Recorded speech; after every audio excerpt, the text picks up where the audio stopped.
In this video I'll show you how to download the Monzo Banking App on an Android phone.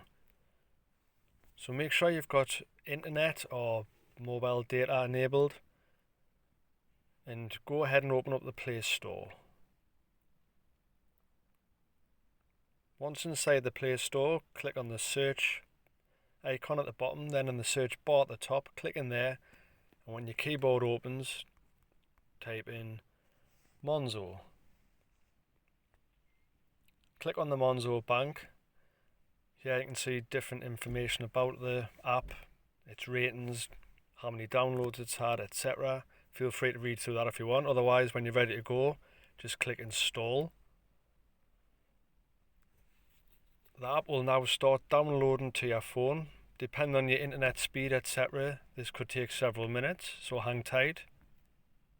Once it's downloaded, it'll start installing onto your phone. Again, you may need to wait several minutes, so hang tight again. Once the app's downloaded and installed and ready to go, you can simply press the blue open button from within the Play Store app, or you can come out of the Play Store, scroll through your apps, and the Monzo app icon will be the latest one installed. If you press on it, you can move it around, put it on a different page for easier access. Otherwise, go ahead and click on it and it's ready to go.